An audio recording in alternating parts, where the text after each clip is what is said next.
नमस्कार फरीदाबाद, मैं दीपिका गौड़ और आप देख रहे हैं वॉइस ऑफ फरीदाबाद। एक बार फिर से लाइव हूँ 21C से ही, जहां मैंने अभी थोड़ी देर पहले आपको एक खबर दिखाई कि यहाँ के जो निवासी हैं, जो यहाँ के स्थानीय निवासी हैं, वो परेशान हैं इस समय पानी की सप्लाई ना होने की वजह से। पानी की सप्लाई क्यों नहीं हो रही है? क्योंकि 12 या 13 सालों बाद इनके टैंकों की सफाई की जा रही है। मेरे साथ मनोज जैन इस समय पर मौजूद है। पहले तो दिन बढ़िया है कि टैंकों की सफाई हो रही है, लेकिन परेशानियां जो हो रही है वो अभी हमें डिस्कस की गई। और अभी एक और बात सामने आ रही है कि ऐसा लग रहा है जिस हिसाब से प्रेशर आ रहा है, चाहे वो RWA टीम को जा रहा है या उन लोगों को जा रहा है, तो कहीं ना कहीं बिना सफाई करे ही आप लोगों के घरों में पानी सप्लाई कर दिया जाएगा। नहीं, सफाई तो होना चाहिए, लेकिन ये तो गवर्नमेंट की रिस्पॉन्सिबिलिटी है ना। गवर्नमेंट अगर अपनी रिस्पॉन्सिबिलिटी ही ढंग से निभा लेती तो हम आज इस बारे में बात ही नहीं कर रहे होते। देखिए, हरियाणा पब्लिक सर्विसेज एक्ट है 2014 का, which guarantees they can not stop water. पानी रोक नहीं सकते 5 दिन। कोई हिंदुस्तान में कोई म्यूनिसिपल कॉर्पोरेशन या गवर्नमेंट पानी रोक के और रिपेयर का काम नहीं करती है।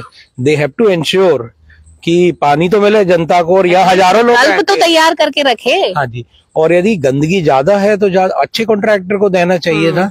कौन असेस करेगा? इंजीनियर असेस करेगा ना, MCF का। ये कोई आम जनता तो असेस करेगी नहीं कि इसमें कितनी गंदगी है, या इसका 70 लाख टन है, 70 लाख लीटर है, या 1 करोड़ लीटर है। ये तो हम लोगों को नहीं पता ना, ये हमारा काम नहीं है। तो उनका काम है, तो उनको इसको उस हिसाब से करना चाहिए। राइट कॉन्ट्रैक्टर को कितने लोग लगाने हैं इसमें और कितने जल्दी करना है, तो ये कौन सिखाएगा उनको? एक्ट तो कहता है। थे सिखाने अधिकारी, सिखाकर नहीं जा पाए, पहुंचे तो थे कुछ। अब देखिए, अधिकारी तो अपना उनके बारे में क्या बोले, but they have to know about the concern तो बहुत ज्यादा पर प्रॉब्लम है, बहुत ज्यादा, यानी बहुत ज्यादा प्रॉब्लम है। 5 दिन आप एक लोकेलिटी में जिसमें हजारों लोग हैं, हजारों घर हैं, सैकड़ों फैमिलियां हैं जिनके बच्चे स्कूल जाते हैं, ऑफिस जाते हैं, घर में खाना बनता है, उनको आप कोई सर्विस नहीं दे रहे हैं। पानी रोक दिया और 2-4-10 लोगों को टैंकर भेज दिया उसको फिल करने के लिए।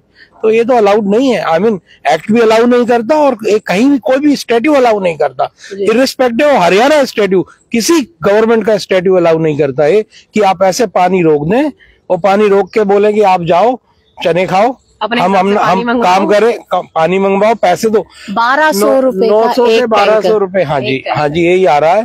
और टैंकर वाले भी अब डिवाइड नहीं कर रहे हैं, कह रहे हम 2 लोगों को क्यों दें जब हमको एक ही 1200 दे रहा है। अब आपका टैंकी की साइज यदि 4000 लीटर है और वो 6000 पानी ला रहा है, 2000 तो वापस जा रहा है, बट यू हैव टू पे फॉर इट। तो वहां भी चल रहा है। तो ये पूरा अच्छा, वो उन 2 लोगों में भी डिवाइड नहीं कर रहे, मतलब कहीं से भी कुछ भी ऐसे नहीं कि राहत मिल जाए, कि कहीं तो कोई राहत दे। हाँ, तो और गवर्नमेंट तो है नहीं है। Government has to be there, governance has to be there. या म्यूनिसिपल कॉर्पोरेशन का कोई मतलब इग्नोर्ड सेक्टर है। प्राइसेस बढ़ने से रियल एस्टेट की और घरों की कोई चीजें, तो ऐसा तो है नहीं है कि हमको अचानक सब चीजें मिल जाएंगी। पानी और बिजली की समस्या बहुत पुरानी है, और आप विश्वास नहीं करें, आप नोएडा चले जाए, आप दिल्ली चले जाए, इतनी प्रॉब्लम कहीं नहीं है जो इतनी Haryana. And even if you are stopping it for 2-3 days, you have to make people aware of it so that they can store. Suddenly आता है मैसेज एक ग्रुप में कि कल से टंकियां साफ होंगी जी, और पता चला दूसरे दिन भी पानी नहीं। 16 तारीख को एक दिन, सब मेरे ख्याल से 15 तारीख को आया होगा, और 16 को पानी नहीं आया। पहले दिन ही टैंकर बुलाना पड़ा, फिर आया टैंकर। तो ये तो सही तरीका नहीं है। और अधिकारी हो चाहे नेतागण हो या जो प्लान करते हैं, उनके हिसाब से तो ये चीज अभी ना हम और निर्वाण जी बात कर रहे थे, बोल रहे थे कि जितनी कैपेसिटी का वो टैंक है उसमें ना ही उतनी लेबर लगाई गई है, ना ही उस कैपेसिटी के पंप लगाए गए हैं, ना ही ये जाकर अंदर देखा गया है, क्योंकि निर्वाण जी शायद खुद उसके अंदर गए थे, अभी उसके अंदर एंट्री करा है उन्होंने टैंक के अंदर। तो क्या लगता है कि इन लोगों को पहले से इस पर बहुत ध्यान देना चाहिए था? बिल्कुल ऐसे ही करना चाहिए भाई। कोई भी आप बिल्डिंग बनाते हो, रोड बनाते हो, इलेक्ट्रिसिटी का पोल खड़ा करते हो, तो प्लान करते हो ना, कागज पे प्लान करते हो, पूरा उसका इवेल्युएट करते हो, और मस्ती में कौन आ जाते हो कि जनता जाए भाड़ में। 5 दिन तक मुझे ऐसा लगता है अधिकारी मस्ती में आ जाते हैं, आप रोड बनवा लो। प्लानिंग की है उन्होंने, लेकिन प्लानिंग का असेसमेंट बहुत गलत है। वो प्लानिंग नहीं है जिसके अंदर मतलब आप क्वांटिटी असेस कर सप्लाई में लग जाए ना, वहाँ कोई किसी तरह की क्या प्लानिंग की है उन्होंने। और मैंने ऑलरेडी आपको बता चुका हूँ कि मुझे अब ये डर लग रहा है, जिस तरह से मैसेज डालने चालू किए लोगों ने कि सेक्टर में पानी आ जाएगा, पानी का टैंक की बिना सफाई के पानी सप्लाई करेगी गवर्नमेंट, हम लोगों को धोखा होगा, जो कुछ अब तक काम किया वो भी सारा बेकार जाएगा। क्योंकि मुझे पक्का डर लग रहा है कि बिना किसी को चेक किया है कि टैंक की सफाई हो गई है, पानी सप्लाई कर दी जाएगी और सेक्टर वालों को बड़ी राहत मिलेगी, ये धोखा दिया जाएगा क्योंकि सफाई हुई नहीं है और पानी सप्लाई चालू कर दी जाएगी। देखिए इसका एमसीएफ का रोल जो है यहाँ पर क्या लगता है, कितना रोल नजर आता है? एमसीएफ का ही तो है, और किसका है? 100% एमसीएफ की प्लानर। जेई आए थे यहाँ पर, एक्सीएन आया था शायद, एसडीओ आए थे जी, मैं माफी चाहती हूँ। एसडीओ का एससी के लेवल का काम है, ये मेयर के लेवल का काम है, हाईएस्ट एग्जीक्यूटिव ऑफिसर के लेवल का काम है। 5 दिन हजारों लोगों को पानी रोक देना बाई फोर्स, सेइंग कि आपका टैंक साफ हो रहा है, तो वो तो 15 दिन करते रहेंगे। Which law allows it? मैं आपको बताता हूँ, मैंने अभी यह लॉ पढ़ा है और मैं आपको बता देता हूँ, इसमें Haryana Right to Services Act 2014 और इसमें सारे डेज लिखे हैं कि कितने दिन क्या क्या, 7 दिन में क्या हो सकता है, 2 दिन।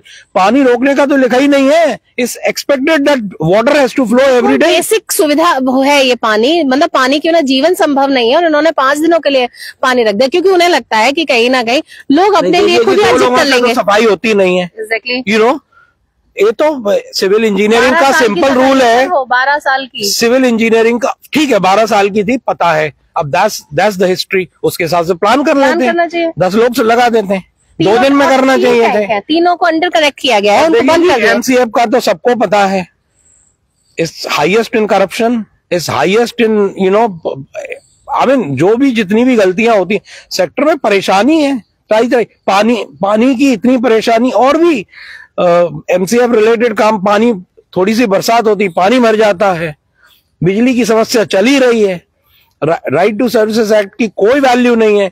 अरे यही लोग तो ऑफिसर लोग हैं ना, वो यू करके और निकल जाते हैं।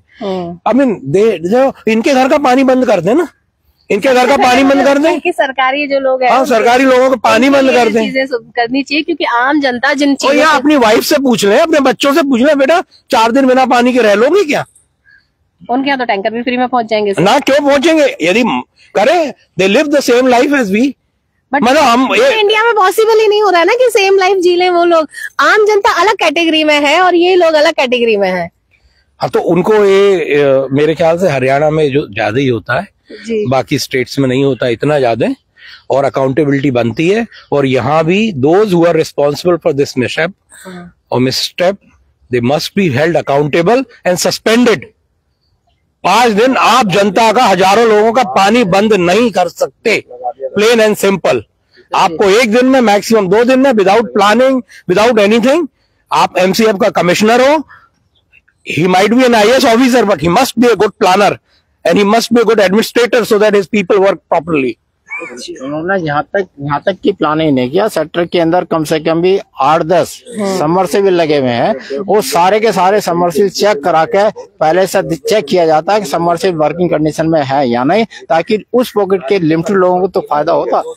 आज भी सेक्टर के कई समरसेबिल बिना मतलब बिजली के और बिना उसके ऑपरेशन में नहीं है। फरीदाबाद इस समय लाइव थे 21C से, जहां पर हम आपको लगातार बता रहे हैं, और हम कल से हम ये वाला मुद्दा उठा रहे हैं कि किस तरीके से क्या प्लान करके इनके टैंकों की सफाई की जा रही है। जो अभी बताया यहाँ पर मनोज जैन ने कि 1000 लोग प्रभावित हैं पानी की सप्लाई से।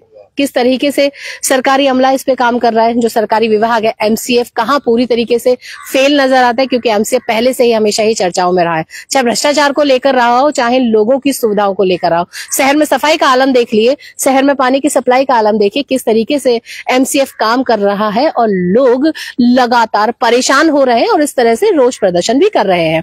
फिलहाल इस खबर में बस इतना ही। ऐसी ही तमाम और खबरों के लिए बने रहिए मेरे साथ। कहना कुछ? कहना नहीं, और साइड पे चले देखिए। जी बिल्कुल, अभी तक काम चालू नहीं हुआ। देखते रहिए मेरे साथ वॉइस ऑफ फरीदाबाद। नमस्कार।